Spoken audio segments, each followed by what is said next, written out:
মাত্র যোগ্যদের নিয়ে করুন। শুধু যোগ্যদের কিভাবে পুনর্বহাল রাখা যায় সেই দায়িত্বটা বজায় রাখার জন্য, সেই দাবিটাকে পূরণ করার জন্য যা যা কাজ, সেই কাজ বিকাশ ভবন করুন।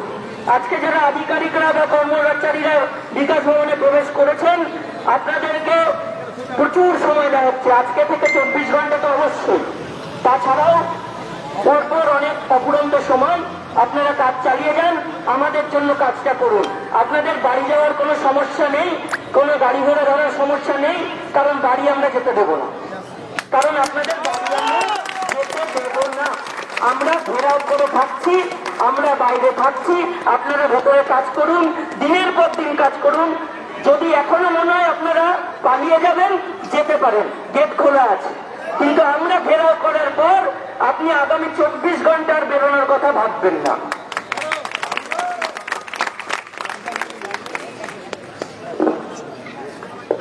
আর একটা বিষয় আমরা এনশিওর করছি, ঘেরাও কর্মসূচি করব, আপনারা ভেতরে ঘন্টার পর ঘন্টা কাজ করুন, রাত্রি যাপন করুন দিনের পর দিন, কিন্তু মেডিসিন, জল, খাবার, আপনাদের যা যা দরকার আপনাদের জন্য ভেতরে প্রবেশ করবে, এটা নিয়ে চিন্তা করবেন না। আমরা অমানবিক নই, কিন্তু আপনাকে কাজ ভেতরে বসে করতে হবে। বাড়ি যাওয়ার কথা ভাববেন না, বাড়ি আমরা যেতে দিচ্ছি না। যতদিন না আমরা পুনর্বহাল হতে পারছি বা পুনর্বহালের ব্যবস্থা করে আমাদেরকে আপনারা জানাচ্ছেন, ততক্ষণ অব্দি আমরা ঘেরাও কর্মসূচি চালিয়ে যাব। আমাদেরকে সদুত্তর দেবেন, দাবির সপক্ষে, দাবি পূরণের সপক্ষে কি ব্যবস্থা নিচ্ছেন জানাবেন।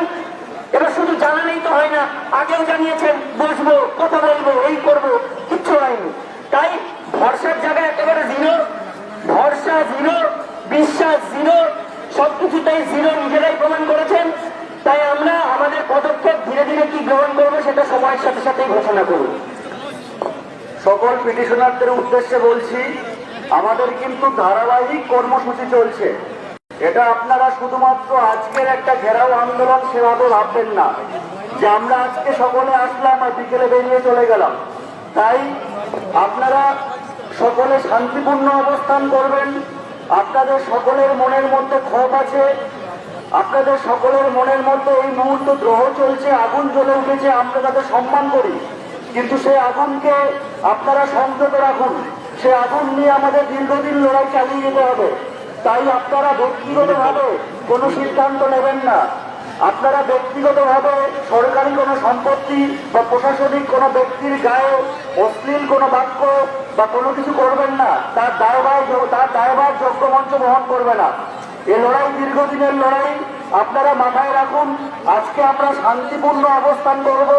বিকাশ ভবনের কাছে আমাদের সুস্পষ্ট কিছু দাবি আছে, সে দাবিগুলো আমরা জানাবো এবং আমরা শান্তিপূর্ণ অবস্থানের মাধ্যম দিয়েই আমাদের বার্তা এই বাংলার সকল জনসাধারণদের কাছে পৌঁছে দেব।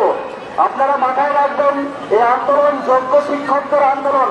তাই আজকে ঘেরাও কর্মসূচিতে এমন কোন সামাজিক কাজকর্ম না হয় যার জন্য জনমানস থেকে আমাদের সমৃদ্ধি নষ্ট হয়ে যায়।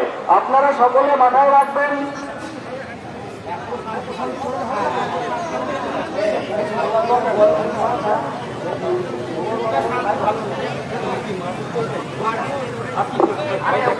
হ্যাঁ, আপনারা সকলেই অবস্থান করুন। পরবর্তী বার্তা যোগ্য মঞ্চ থেকে দেওয়া হবে।